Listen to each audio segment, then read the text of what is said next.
बिगड़ी बनाओ मक्खी मदनी, दर पे बोलाओ मक्खी मदनी,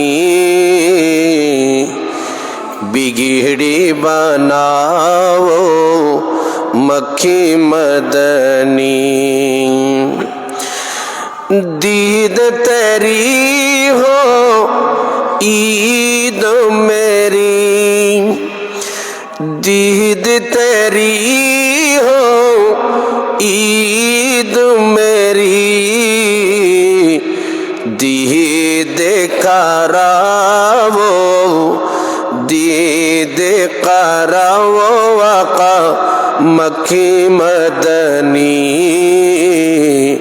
बिगड़ी बनाओ मक्खी मदनी, दर पे बोलाओ मक्खी मदनी, बिगड़ी बनाओ मक्खी मदनी।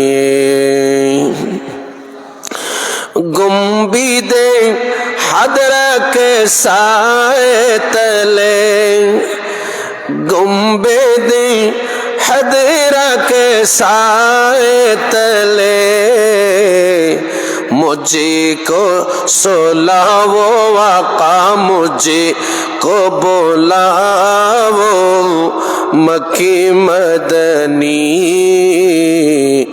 बिगड़ी बनाओ मक्खी मदनी, दर पे बोलाओ मक्खी मदनी,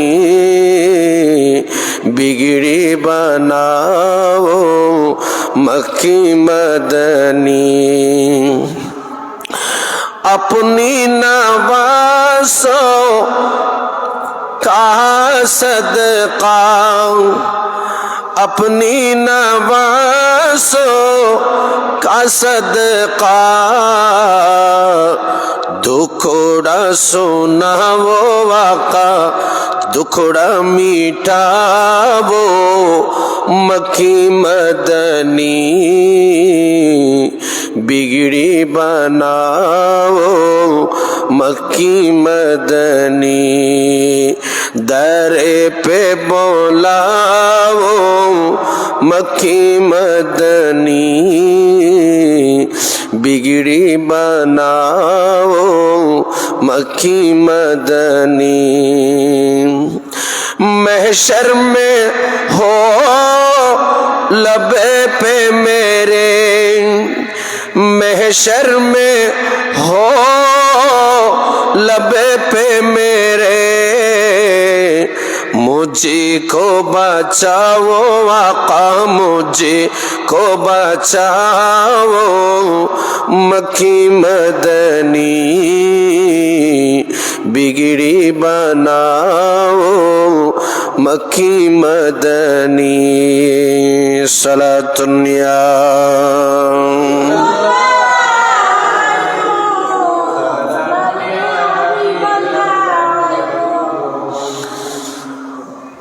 আল্লাহ পাক কোরআনে পাকের ভেতর ইরশাদ করেছেন ওয়াবুদুল্লাহ, বান্দা আল্লাহর ইবাদত করো, আমি আল্লাহ পাকের ইবাদত করো। ওয়ালা তুশরিকু বিহি শাইআ, কোন বস্তুকে আমার সমকক্ষ করো না। ওয়াবিল ওয়ালিদাইনি ইহসানা, মা বাপের প্রতি সদয় হও, মা বাপের প্রতি সুন্দর আচরণ করো, মা বাবার খেদমত করো। ওয়াবিদিল কুরবা, এবং যারা করিব মুকাররব আপনজন আত্মীয় স্বজন আছে তাদের সাথে ছেলে রেহমি রক্ষা করো, তাদের সাথে সুন্দর আচরণ করো। ওয়াল ইয়াতামা, এবং এতিমদের সাথে ভালো আচরণ করো। ওয়াল মাসাকিন, এবং যারা মিসকিন আছে তাদের সাথে সুন্দর আচরণ করো। এরপরে বলছেন তোমাদের আকরব যারা আছে, যার প্রতিবেশী, এই প্রতিবেশীর সাথে তোমরা সুন্দর আচরণ করো। এটা সূরা নিসা আয়াত নাম্বার হচ্ছে ৩৪। সূরা নিসা আয়াত নাম্বার হচ্ছে ৩৪। তাহলে এই সূরার ভেতর, এই আয়াতের ভেতর আমরা অনেকগুলা দিক নিদর্শনা পাচ্ছি, যেগুলাতে আল্লাহ পাক আমাদেরকে সুন্দর আচরণ করার কথা বলেছেন। ওয়াল মাসাকিন ওয়াল জারি যিল কুরবা, যারা প্রতিবেশী আছে তাদের সাথে সুন্দর আচরণ করো। ওয়াল জারিল জুনুবে, এইভাবে এই আয়াতি করিমার ভেতর অনেকগুলা দিক নিদর্শনা আল্লাহ পাক আমাদেরকে দিয়েছেন। এক নম্বর হচ্ছে ওয়াবুদুল্লাহ, তোমরা আল্লাহর ইবাদত করো। তো আল্লাহর ইবাদত এটা দুই প্রকার। একটা ইবাদত শারীরিক, শরীর দিয়ে ইবাদত করি, এই ইবাদত। আরেকটা হচ্ছে মালি ইবাদত, সম্পদ দিয়ে, অর্থ করি, পয়সা, ধন সম্পদ, এগুলো ব্যয় করার মাধ্যমে ইবাদত। তাহলে আল্লাহ পাকের যে ইবাদত আমাদেরকে করার কথা বলেছেন, সেটা আমরা শারীরিক, শরীর দিয়ে করতে পারি, আবার সম্পদ দিয়ে করতে পারি। শরীর দিয়ে করা মানে আপনার হজ করতে হলে আপনার শরীর লাগবে, নামাজ পড়তে হলে আপনার শরীর দিয়ে পড়তে হবে, জিসমানি ইবাদত যেটাকে বলা হয়। রোজা রাখতে হলে আপনাকে শরীর দিয়ে, আপনার জিসমি ইবাদত, এটা হচ্ছে শারীরিক ইবাদত। আর মালি ইবাদত, যেটা সম্পদ দিয়ে করা হয়, সেটা হচ্ছে আপনার সদকা দেওয়া, যাকাত দেওয়া, মসজিদ বেঁধে দেওয়া, মাদ্রাসা এতিমখানা বেঁধে দেওয়া, রাস্তাঘাট, পোল, ব্রিজ, কালভার্ট, একটা ডিউব বা টিউবওয়েল গেড়ে দেওয়া। একজন মানুষ অসহায়, ঘর নাই, তার জন্য একটা ঘর নির্মাণ করে দেওয়া। একজন মানুষ সে অসহায়, চিকিৎসা করতে পারছে না, চোখের চিকিৎসা, ব্রেনের চিকিৎসা, অর্থাৎ শারীরিক যত চিকিৎসা করতে পারছে না, এই ব্যক্তিদেরকে টাকা পয়সা খরচ করে সাহায্যের মাধ্যমে কি করে দেওয়া, চিকিৎসার ব্যবস্থা করে দেওয়া। এইভাবে ইত্যাদি, এগুলাকে শারীরিক, এগুলাকে আর্থিক ইবাদত, মালি ইবাদত বলা হয়। একটু বলুন না সুবহানাল্লাহ। তো শারীরিক ইবাদতের মধ্যে সর্বপ্রথম হচ্ছে যেটা, সেটার নাম হচ্ছে নামাজ। সেটার নাম নামাজ। এটা যেটা এক নাম্বার। সেই নামাজ আমরা পড়তেছি, সেই নামাজ আমরা আদায় করছি। এখন আমাদের নামাজটা পরিপাটি, পরিশুদ্ধ, আল্লাহ পাকের দরবারে কবুল হওয়ার জন্য নামাজের ভেতরে বাহিরে 13টি ফরজ আছে। কয়টা? যেটাকে তাতাবুক শর্ত জড়িয়ে দেওয়া হয়েছে, ভেতরে এবং বাহিরে। যেমন শরীর পাক, নামাজের জায়গা পাক, কিবলামুখী হওয়া, এইভাবে কয়টা? 13টা ফরজ এখানে ভেতর আছে। আবার এগুলো আদায় করতে গেলে আপনার আমার শরীর যে পাক আছে, এটা নিয়ে যদি কথা বলতে হয় তাহলে দুই ধরনের। একটা হচ্ছে শরীর পাক মানে আপনার ময়লা আবর্জনা, প্রস্রাব থেকে, বিভিন্ন ময়লা থেকে শরীরটা পাক রাখা। তো ময়লা থেকে শরীর পাক রাখতে আমাকে আপনাকে হবে। এখানে শরীরের পাক মানে বাহ্যিক পাক এবং ভেতরের পাক। সুবহানাল্লাহ বলেন। শরীরের বাহ্যিক এবং ভেতরে। বলে হুজুর ভেতরে কিভাবে পাক? ভেতরের পাকটা কি? আমাদের ভেতরে তো প্রস্রাবের তলে প্রস্রাব আছে, এবং যেটা পিত্তথলি সেখানে প্রস্রাব আছে, যেখানে মলমূত্রের তলি সেখানে মল আছে। যে শরীর পাকের কথা বলেছে, ভেতরে যা আছে সেটা ভেতরে রেখে আমার আপনার খাদ্য, আমার আপনার যে খাবার আমি খাচ্ছি, এখানে শরীর পাক মানে বাহিরের যেটা পাক এবং ভেতরের সুদ, ঘুষ, এইভাবে অন্যায়ভাবে কোনো মানুষের সম্পদ খাওয়া, অন্যায়ভাবে সম্পদ অর্জন করা, এই বিষয়গুলোও শরীর পাকের ভেতরে রয়েছে।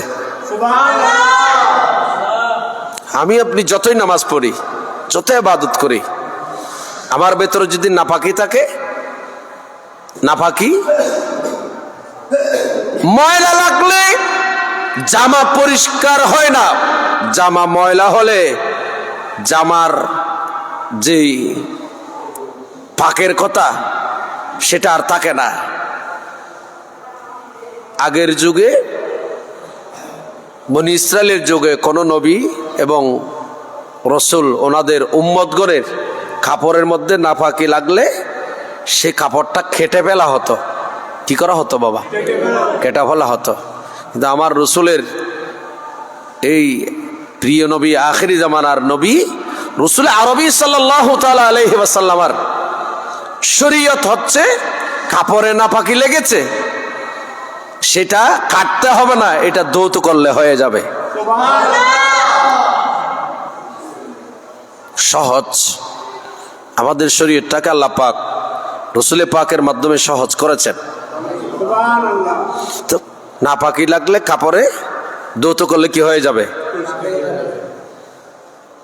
আপনার সম্পদের মধ্যে কাপড়ে চোপড়ে যেমন নাপাকি লাগে, সম্পদের মধ্যেও নাপাকি লাগে। আপনার সম্পদের মধ্যে যখন সুদের টাকা যখন অ্যাড হয়ে গেছে, সম্পদ কি হয়ে গেছে? তো কাপড়ে ময়লা লাগলে যদি কাপড় ধুয়ে পরিষ্কার করেন, সম্পদের মধ্যে সুদ, ঘুষের টাকা, এতিমের সম্পদ যদি আপনার ভেতরে ঢুকে যায়, আপনার সম্পদের ভেতর,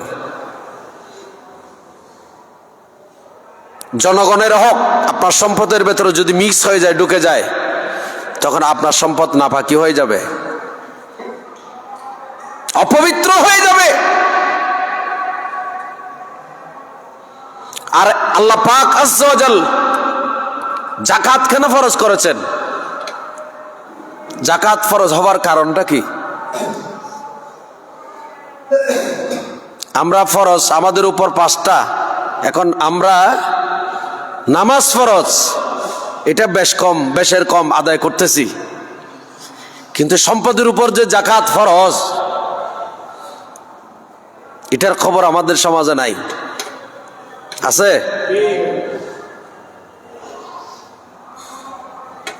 এখন এগুলো বলার আর সুযোগ নাই, কারণ সুদের বিরুদ্ধে ওয়াইজ করলে তখন জুমার পরে সুদি যারা তাদের ফোন পেতে হয়, বলো হুজুর সম্পূর্ণ ওয়াইজ আমাকে করছেন আজকে। হুজুর আমি কেশিয়ার মসজিদের, আপনাকে কে বলছে? নিশ্চয় আমাকে আপনি হিট করে করে আমাকে ওয়াজ করছেন আজকে, নিশ্চয় আপনাকে কে বলেছে আমি সুদ খাই। তো এখন বর্তমান জামানাটা এমন এসে গেছে, সুদের বিরুদ্ধে ওয়াজ করলো হুজুরের চাকরি থাকে কিনা সন্দেহ, এরকম অনেক হুজুরের চাকরিও চলে গেছে। ঘুষের বিরুদ্ধে ওয়াজ করলে তাও সমস্যা। সেক্রেটারি বলবো যে হুজুর আমি যে সরকারি চাকরি করি সেখানে যে ঘুষের লেনদেন হয় এই কথা আপনি জানলেন কিভাবে? নিশ্চয় আপনাকে কেহ বলেছে, না হয় আপনি আজকে ঘুষের ওয়াজ কেন করলেন? সুতরাং আগামী জুমা থেকে আপনি এখানে আর মসজিদে আসার চেষ্টা করিয়েন না। সুদের বিরুদ্ধে ওয়াজ করলো সমস্যা, ঘুষের বিরুদ্ধে করলো সমস্যা, আর যদি জেনা বদমাশির বিরুদ্ধে করেন তারপরে দেখবেন যে কিশোর গ্যাং বলবে হুজুর এগুলো তো আপনি আমাদেরকে করছেন। এই যে গত 2 দিন আগে যে আমাদের দেশে যে হ্যাপি নিউ ইয়ার যে পালন হলো, রাতের 12টায় ঘরের ছাদের উপর উঠে আতশবাজি ফুটাইতেছেন, কোন ধর্মের কাজ করছেন? জুমাবারের শুক্রবারে আজান দেওয়া হয়, ঘুম থেকে 10টায় উঠে আপনি 12টায় মসজিদে আসতে পারেন নাই, আর রাতের 12টায় খ্রিস্টানদের দিবসটাকে পালন করার জন্য পকেটের টাকা, বাবার পকেটের টাকা নিয়ে বাজি এনে ঘরের ছাদের উপর রাতের 1টার মধ্যে বাজি ফুটাইতেছেন। কোন ধর্মের ধর্মীয়তা পালন করতেছেন আপনি? আর আপনি কোন ধর্মের মানুষ? খবর আছে? তাহলে সুদের বিরুদ্ধে ওয়াইজ এখন মাঠে খাবে না, ঘুষের বিরুদ্ধে খাবে না। তা আমি চিন্তা করতেছি এখন শুধু মা বাবাকে নিয়ে ওয়াইজ করলে ভালো হবে। কোন দিকে যাব? কারণ মা বাবাকে নিয়ে ওয়াইজ করলে অনেক সময় শুধু মুসলমান না, এই দিন আনোয়ারায় গত 1 সপ্তাহ আগে, কালকেও গিয়েছি, সেখানে আমার মাহফিলে দেখতেছি অনেকে বলতেছে হুজুর এরা সব হিন্দু, আপনারা বিষয় দিয়েছে মা বাবার ওয়াইজ শোনার জন্য হিন্দুরা সবাই চলে আসছে। তা আমি দেখতেছি এই নিরাপদ বিষয়, এটা কোন বিষয়? এই বিষয়টা এখন নিরাপদ। সারা এই বিষয়ে ওয়াইজ করলে মুসলমানও শুনে, হিন্দু জুম্মা চাকমা ইহুদি নাসারা সবাই শুনে। তাহলে এই বিষয়টা যারা নিরাপদ বিষয় এখন খুঁজে পাওয়া বড় মুশকিল সমাজে। কোন দিকে যাবেন? একদিকে সন্ত্রাস, খুব দুঃখ, কোন দিকে যাব আমরা? আল্লাহ পাক আমাদের সবাইকে বুঝদান করুক, সমাজ দান করুক। ফরের হক নিয়ে কথা বললো সমস্যা, ফরের হক নিয়ে কথা বলতে পারবেন না তো, সময় আসতেছে। এগুলো সব কিয়ামতের আলামত। কোন দিন জানি আল্লাহ কিয়ামত করে দেয়। কারণ আমরা কোরআন সুন্নাহ আল্লাহ এবং আল্লাহর রাসূলের বিধান থেকে সরে গেছি।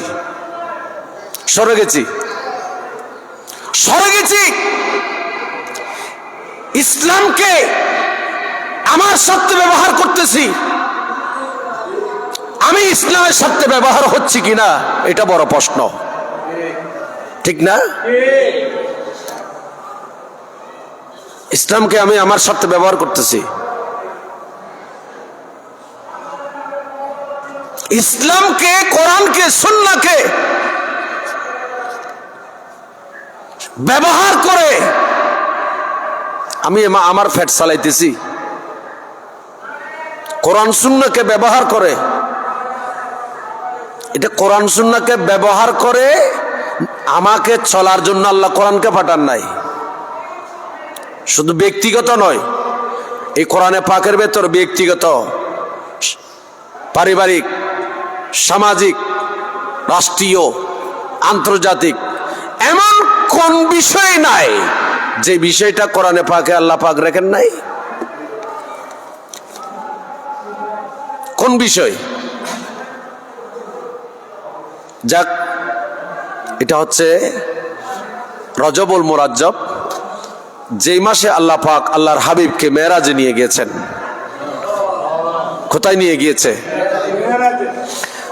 কোন ছেলের বাবা বিদেশ থেকে আসলে ছেলেরা বাবার চতুর্পাশে দাঁড়িয়ে থাকে, ওই কি আনবে, আমার বাবা কি আনছে জানি না, এই ব্যাগের ভেতর বিশাল ব্যাগ প্যাকিং, সবাই চতুর্পাশে আগ্রহ হয়ে থাকে। মেয়ে এক পাশে, ছেলে এক পাশে, স্ত্রী এক পাশে, মা বাবা এক পাশে, ভাই বোন সবাই এক পাশে, কার জন্য কি আনছে এগুলো দেখার জন্য। যদি ওনাদেরকে কিছু কিছু দেওয়া যায়, এরা এগুলো পেয়ে খুশি হয়। আল্লাহ পাক আমার নবীকে মেরাজে নিয়ে গিয়েছেন, সে মেরাজ থেকে আল্লাহ পাক আমরা উম্মতের জন্য নামাজ দিয়েছেন। এটা পেয়ে আমাদের খুশি হওয়া দরকার, কিন্তু এইগুলো পেয়ে আমরা তো খুশি হতে পারি নাই। আল্লাহুম্মা সাল্লি আলা মাওলানা মুহাম্মদ ওয়া আলা আলিহি দিনাম। সকল নবীর সেরা নবী, প্যার নবী মদিনার, সোনারে চেয়ে দামি রে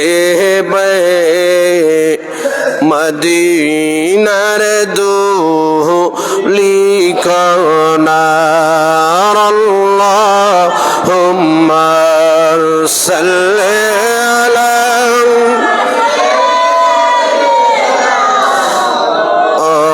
মাওলানা মুহাম্মদ ওয়া আলিহি দিনাম। গভীর মনোযোগ। সূরা নিসা 5 নম্বর আয়াতে আল্লাহ পাক আযজা ওয়া জাল 5 নম্বর পারা সূরা নিসা আয়াত নাম্বার 34, সেখানে আল্লাহ পাক অনেকগুলা নির্দেশ আমাদেরকে দিলেন। 1 নম্বর আল্লাহর ইবাদত, ওয়ালা তুশরিকু বিহি শাইআ। 2 নম্বর আল্লাহ পাকের সাথে কোনো শরীক করো না। 3 নম্বর ওয়াবিল ওয়ালিদাইনি ইহসানা, মা বাবার সাথে সুন্দর আচরণ, মা বাবার খেদমত।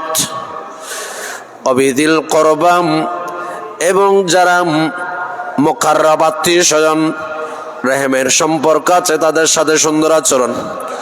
ওয়াল ইয়াতামা, ইয়েতিমের সাথে সুন্দর আচরণ। এরপর ওয়াল মাসাকিন, মিসকিনদের সাথে সুন্দর আচরণ।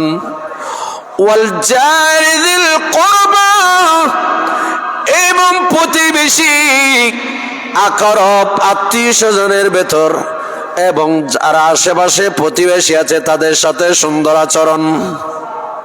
সুবহানাল্লাহ বলেন না। এই যে নির্দেশগুলা এক একটা কিন্তু এক একটা বিষয়, এক একটা কি বিষয়। আল্লাহ পাক যেভাবে কোরআনে বলেছেন সেইভাবে হাদিসে পাকে আমার নবী কত সুন্দর করে বলছেন। দেখেন যে প্রতিবেশী এই প্রতিবেশী সম্পর্কে ওয়াল জারি যিল কুরবা, এই যে প্রতিবেশীর কথা বলেছেন, শুধু নামাজ পড়ি আমরা, এই নামাজের উপর বর করো, সবাই জান্নাতে যাওয়া সম্ভব হবে না। ইল্লা মাশাআল্লাহ, আমার আল্লাহ যাকে দয়া করবেন, যাদের সিজদা কবুল হবে, এমন এমন আল্লাহর বান্দাও আছে, এরা শুধু দুনিয়ায় নামাজ পড়ে না, কবরের ভেতরও নামাজ পড়ে এমন বান্দা বান্দানিও আল্লাহ পাকের আছে। আসেনি? নবী মেরাজে যাচ্ছিলেন, মুসা আলাইহিস ইসলামকে দেখতে পেলেন। সাইয়েদনা মুসা কালিমুল্লাহ মাজারে রওজা পাকের ভেতরে নামাজ আদায় করে।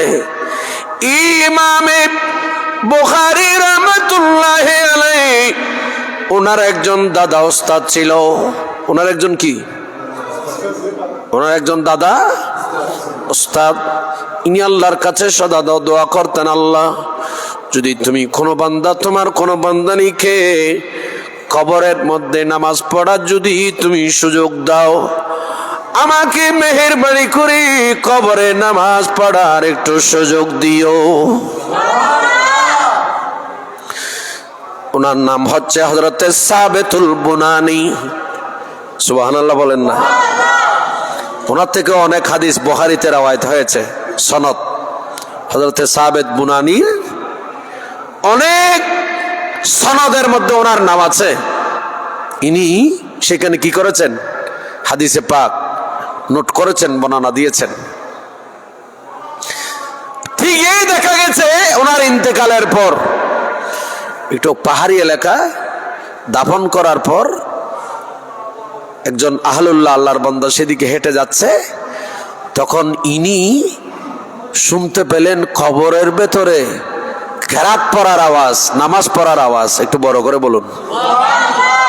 এই আল্লাহর বান্দা মাটির উপরে থেকে ডাক দিলেন, আহাইয়ুন বাদাল মউত। এই আল্লাহর বান্দা মৃত্যুবরণ করার পরেও কি কবরের মধ্যে মানুষ জীবিত থাকে কি? এই কথা বলার সাথে সাথে উনি কবরের ভেতর থেকে উত্তর দিলেন, হ্যাঁ, আল্লাহ পাক কিছু বান্দাকে কবরেও জীবিত রাখেন, নামাজ পড়ার সুযোগ দেন, সেখানের ভেতরে আমি একজন। আপনারা অনেকে বলবেন, হুজুর কবরে কেমনে জীবিত? সালাতুন ইয়া আলাইকুম। একজন সামনে চলে আসেন, একজন। হ্যাঁ, মাশাআল্লাহ। আপনাদের কষ্ট হচ্ছে ঠান্ডার মধ্যে, আমি দেখতেছি এখানে নিচে ঠান্ডা, আমাদের কার্পেটের প্রয়োজন মসজিদে দ্বিতীয় তলায়। আসুন, কবরের ভেতর, কবরে মানুষ যে উপরের মানুষের কথা শুনে বলো, হুজুর এই বিষয়টা হুজুর আমার তো বুঝে আসে না, প্রশ্ন করতে পারেন। আমার রাসূল হাদিসে পাকের মধ্যে বলেছেন, আমি আপনি যখন কবরে আপনজনকে যখন কবরে শোয়ে দিয়ে আসি, হাদিসে পাকে আল্লাহর নবী এইভাবে বলেছেন যে মানুষ যখন কবরের উপর দিয়ে পায়ে, অর্থাৎ কবরের পাশ দিয়ে হেঁটে যায়, আমার রাসূল এটা বলেছেন, উম্মত তোমাদের স্যান্ডেলের আওয়াজ, জুতার আওয়াজ, এটা অনেক সময় যে জুতার আওয়াজ হয়, সেটা যিনি পায়ে দিয়ে হেঁটে যাচ্ছেন ওনার খানিও তো আসে না, এরকম অনেক আছে না? আবার অনেকে এমনি আসে, তাদের পায়ে, অনেক মানুষ এমন আছে যে হাঁটার সময় এমন ভাবে হাঁটে যে পায়ের স্যান্ডেলের আওয়াজ, জুতার আওয়াজ আশেপাশে অনেক মানুষই শুনে, আছে না? আবার অনেক মানুষ এমন আছে তাদের পায়ের জুতার স্যান্ডেলের আওয়াজ নাই, তার মানে হাঁটতে জানে সুন্দর করে। আমার রাসূল বলতেছেন, তোমাদের পায়ের স্যান্ডেলের আওয়াজ মুর্দা কবরবাসীর পাশ দিয়ে যখন তোমরা হেঁটে যাও, তোমাদের পায়ের স্যান্ডেলের আওয়াজ পর্যন্ত কবরবাসী মুর্দারা শুনতে পায়। কারা? কবরবাসীরা। এবার বিষয়টা দেখেন কিরকম।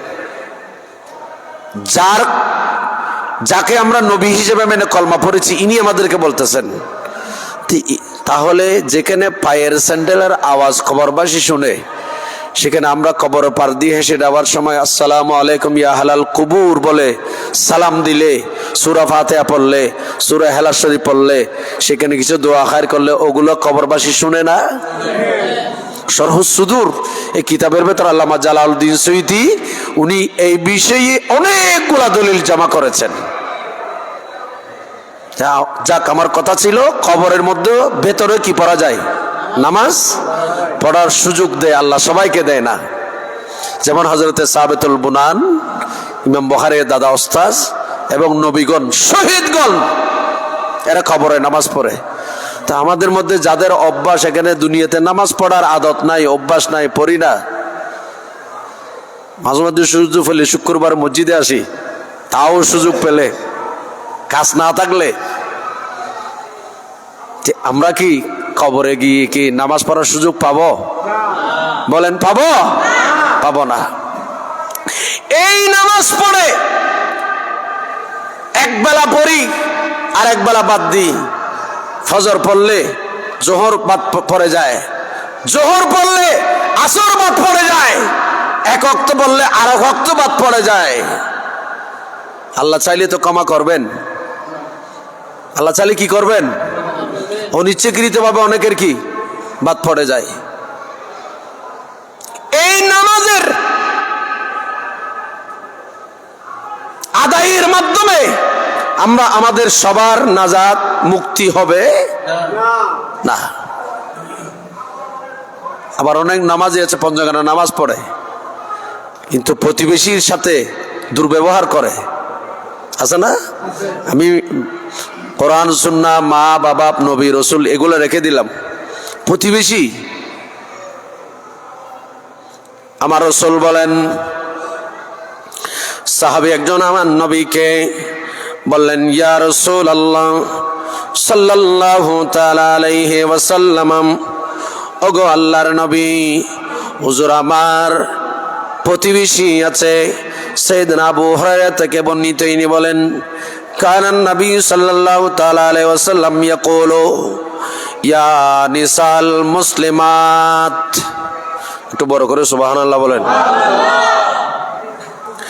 লা তাকিরান্নাল জারা, ও রমণী মুসলমান মহিলাগণ, তোমরা তোমাদের প্রতিবেশী অন্যদের সাথে তোমরা হেকারত করে কথা বলিও না, এই আচরণ করিও না। লিজারাতিহা, নারী হোক পুরুষ হোক।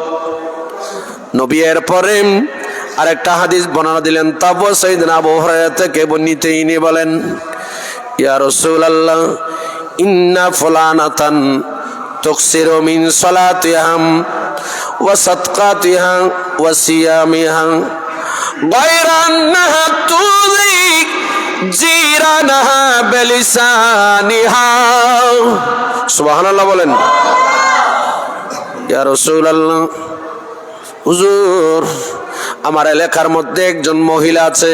কি আছে? মহিলা। তুকসিরু মিন সালাতিহা, ওই মহিলাটা বেশি নামাজ পড়ে। ওয়া সাদকাতিহা, বেশি সদকা দেয়। ওয়া সিয়ামিহা, বেশি রোজা রাখে। গায়রা আন্নাহা তুযি জিরানাহা বিলিসানিহা, এই নামাজি মহিলা, এ বেশি সদকা দেনে ওয়ালা মহিলা, এ বেশি রোজা রাখনে ওয়ালা মহিলা, এলাকার প্রতিবেশী যারা আছে তাদের সাথে জিরানিহা বিলিসানিহা, তার জবান দিয়ে কথা বলে এলাকার প্রতিবেশীদেরকে বেশি কষ্ট দেয়। বেশি কি দেয়? কষ্ট দেয়।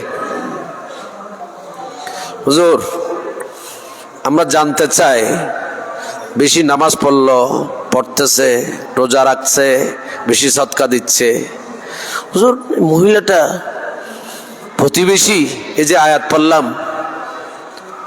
সূরা নিসা 36 নম্বর আয়াত, এখানে যে ওয়াল জারিল কুরবা, প্রতিবেশীর সাথে সুন্দর আচরণের কথা বলেছেন। হুজুর, তো আমি বলছি এই মহিলাটা আচরণ যে খারাপ করে তার ব্যাপারে হুজুর আমরা একটু জানতে চাই। কারণ জান্নাত জাহান্নামের, জান্নাতে যাওয়া জাহান্নে যাওয়ার বিষয়টা তো একেবারে আল্লাহ পাকের কুদরতের হাতে। হুজুর, আপনার রায় কি? আপনি রসুল পাক, আপনার রায় কি? আপনি সাহেবের শরীয়ত, আপনার মাধ্যমে আমরা শরীয়ত পেয়েছি, আপনি যেটা প্র্যাকটিক্যাল করেন সেটা আমার আল্লাহ পাক শরীয়ত বানিয়ে দেন। সুবহানাল্লাহ বলেন। হুজুর একটু বলেন। তখন আমার আল্লাহ বলেন, ক্বালা, আল্লাহু আকবার বলেন। আমার নবী বলেন, ক্বালা হিয়া ফিন্নার। এ সাহাবী শোনো, এই মহিলা বেশি নামাজ পড়ে, বেশি রোজা রেখে, বেশি সদকা দিয়ে, এতগুলা ইবাদত, নামাজ ইবাদতে বদনী এবং রোজা রাখা ইবাদতে বদনী, শারীরিক ইবাদত। শুরুতে যে বলেছিলাম ইবাদত দুই প্রকার, শারীরিক ইবাদত, মালি ইবাদত। নবী বলেন এই মহিলা শারীরিক ইবাদত করেছে এবং মালি ইবাদত করে, সদকা দেয়, দুইটা বেশি আদায় করে। নবী বলেন প্রতিবেশীর সাথে দুর্ব্যবহার করার কারণে ক্বালা হিয়া ফিন্নার, এই মহিলাটা জাহান্নামী। মহিলাটা কি বলেন না? কে বলেছেন? দয়াল নবী বলেছেন। তাহলে আজকে যে সমাজের মধ্যে বিশৃঙ্খলা,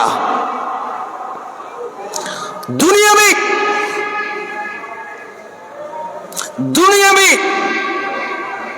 এক একজন এক এক দল, এক এক কমিটি, একক নেতা নেত্রীকে ভালোবাসতে গিয়ে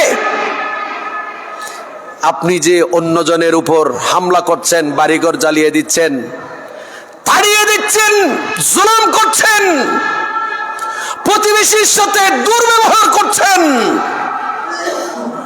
লুটপাট, জায়গা দখল, মার্কেট দখল, এই যে অবস্থা চলতেছে, আপনি যতই নামাজ পড়েন, যতই সদকা দেন, প্রতিবেশীর সাথে খারাপ আচরণ করলে, দুর্ব্যবহার করলে, কষ্ট দিলে, এই নামাজ, এই সদকা আপনাকে আমাকে জাহান্নামের আগুন থেকে মুক্তি দিতে পারবে না।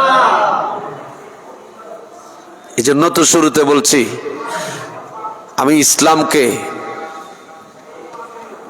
আমার স্বার্থে নয়, আমি নিজের স্বার্থে ইসলামে ব্যবহার হব। আমার স্বার্থে যেন আমি ইসলামকে ব্যবহার না করি, আমি যেন আমার স্বার্থে, যেন স্বার্থ হাসিলের জন্য যেন আমি আমার প্রতিবেশীর সাথে যেন দুর্ব্যবহার না করি। আল্লাহ পাক আমাদের সবাইকে বুঝার তৌফিক দান করুন। শুধু এটা মহিলা নয়, নারী পুরুষ সবাই। সাইয়েদনা আবু হুরায়রা বর্ণনা করেছেন এই হাদিস, মুসনাদে আহমদের হাদিস। আচ্ছা, সাহাবী বললেন, হুজুর, ক্বালা ইয়া রাসূলুল্লাহ সাল্লাল্লাহু তাআলা আলাইহি ওয়াসাল্লাম, ফাইন্না ফুলানাতান তুসকারু মিন কিল্লাতি সিয়ামিহা ওয়া সালাতিহা ওয়া আন্নাহা তাসাদ্দাকা বিল আসওয়ারে। হুজুর, আরেকজন মহিলা, এই মহিলাটা হুজুর নামাজ পড়ে কম, মিন কিল্লাতি সালাতিহা ওয়া কিল্লাতি সিয়ামিহা, রোজাও রাখে কম, নামাজও পড়ে। আপনাদের বুঝে আসতেছে আমার কথা? নামাজও পড়ে কম, সদকাও দেয় কম, রোজা রাখে কম, ইবাদতে মালি বদনী হুজুর দুটোটা করে কিন্তু কম করে। হুজুর, ওয়ালা তুজি জিরানাহা, নবী গো এই মহিলাটা এলাকার প্রতিবেশী অন্য কারো সাথে তার জবান দিয়ে কর্কট ভাষায় কথা বলে কষ্ট দেয় না? সুবহানাল্লাহ বলবেন না? এই মহিলাটা ওলা তুজি, সে কষ্ট দেয় না। আজা ইউজি মানে কষ্ট দেওয়া। এখন তো আমাদের সমাজে ভাই ভাইয়ের সাথে কি নেই? কথা বলেন না। ভাই ভাইয়ের সাথে ও বাবার দেওয়া সম্পদ নিয়ে, এমনকি অনেক ভাই এমনও আছে সারা বছর ভাই ভাইয়ের সাথে দেখা হলে সালাম কালাম তো নাই, কথাও বলে না। অনেক ভাই এমনও আছে, মাঝে মাঝে আমরা এগুলো মানুষ আমাদেরকে এসে বলে, নিজের ছেলে মেয়ের বিয়ে নিজের আপন ভাইকে বলে নাই। কিরে, আছে না? আছে না? সমাজে আছে বিরোধ। তো এরকম দুর্ব্যবহার শুধু বাহিরে না, প্রতিবেশী না, নিজের ঘরের ভেতরও দেখা যায়। অনেক ঘর আছে আমাদের সমাজে। আল্লাহ রসুল বলতেছেন, সাহাবী যখনই বলল, হুজুর এই মহিলা ওলা তুজি জিরানাহা, সে প্রতিবেশীর সাথে খারাপ আচরণ করে না, নামাজ কম পড়ে, রোজা কম রাখে, যাকাত কম দেয়, সদকা কম দেয়। হুজুর জানতে চাই এই মহিলাটার ব্যাপারে আপনি রসুল পাক সাল্লাল্লাহু আলাইহি ওয়াসাল্লামের মতামত কি, রায় কি? তখন আল্লাহর রসুল বলতেছেন, ক্বালা হিয়া ফিল জান্নাহ। একটু বড় করে বলুন। আমার রসুল বলেন, সেই প্রতিবেশীর সাথে যে ভালো আচরণ করার কারণে আমি রসুল বলছি হিয়া ফিল জান্নাহ, সে জান্নাতি। একটু বড় করে বলুন। তার মানে এই হাদিস থেকে এটা বুঝিয়েন না, বলো হুজুর নামাজ কালাম কম পড়লো, আমি এলাকার মানুষের সাথে খারাপ আচরণ করব না, হুজুর মাঝে মধ্যে মসজিদে আসবো এরই। তার মানে এটা উল্টা বুঝিয়েন না। ইল্লা মাশাআল্লাহ, আল্লাহ যাকে চায়, আল্লাহ চাইলে একজন জাহান্নামীকে ক্ষমা করতে পারে না? যেমন হাদিসে পাকে আসছে, একটা হাফেজে কোরআন, একটা কি হাফেজে কোরআন, অনারা হন্দনা সিটিংগে বাসাত হদ উগ্র মুলিয়লি অত্তর গরু টানে, তো মূল হিসাবে 70 গরু টানিলি হাফেজে হগরু টানে। হাদিসে পাক আসছে, এটা আল্লাহ পাকের মনসা, ইচ্ছা। আমার রসুল বলেছেন, একজন হাফেজে কোরআন কিয়ামতের ময়দানে তাদের পরিবারের রক্তের সম্পর্ক, মায়ের রেহেমের সম্পর্ক 10 জন জাহান্নামীকে, জাহান্নাম যাদের ওয়াজিব হয়ে গেছে, মুকাদ্দরে জাহান্নামের লিস্টিতে যাদের নাম উঠে গেছে নিশ্চিত জাহান্নামী 10 জন, আল্লাহ পাক এইরকম 10 জন জাহান্নামী, জাহান্নামের লিস্টি থেকে নাম কেটে জান্নাতি বানিয়ে দেবেন একজন হাফেজে কোরআনের সুপারিশে। তো একজন হাফেজে কোরআনের সুপারিশের কারণে যদি নিশ্চিত জাহান্নামী যদি আল্লাহ পাক জান্নাত দান করে, তাহলে বুঝে যাচ্ছে যে এরকম কিছু বিষয় আছে, মাধ্যম আছে, যে মাধ্যমগুলা আমাদের নাজাতের উসিলা হবে, জরিয়া হবে। আল্লাহ পাক আমাদের সবাইকে বোঝার তৌফিক দান করুন। আপনাদের কষ্ট হচ্ছে, শুক্রবার ঠান্ডা বেশি পড়তেছে, নিচের তলায় আমাদের কার্পেট থাকলো, উপরে আপনাদের জন্য দেখি আমরা কিছু কার্পেটের ব্যবস্থা করতে পারি কিনা। আল্লাহ পাক আমাদের সবাইকে মসজিদমুখী হওয়ার, ইবাদতমুখী হওয়ার, ভালো আচরণ করার, হিংসা বিদ্বেষ পরিহার করার, কোরআন সুন্নাহ মোতাবেক আমরা নিজেরা এবং অন্যদেরকে যেন আমরা চালাতে পারি। আমাদের সমাজে যেন শান্তি আসে, দেশে যেন শান্তি আসে, আন্তর্জাতিকভাবে যেন মুসলিম উম্মাহ যেন এই যে শান্তিতে থাকতে পারে, আমাদের সবাইকে তৌফিক দান করুন, আমিন। এই মেরাজের মাসে আল্লাহ পাক যে রসুল পাককে নিয়ে গিয়ে দিদার দিয়েছেন, সেখান থেকে আল্লাহ পাক আমাদের জন্য নামাজ দিয়েছেন নবী পাকের মাধ্যমে। সেই নামাজ আমরা যেন পঞ্জগানা যথা সময়ে ওয়াক্ত মোতাবেক জামাতের সাথে অথবা জামাত না পেলে, মসজিদ আসতে না পারলে অন্ততপক্ষে আমাদের ঘরে, দোকানে, চাকরিতে, যেখানে আমরা থাকি সেখানে আমাদেরকে সেই নামাজ আদায় করার তৌফিক দান করুন।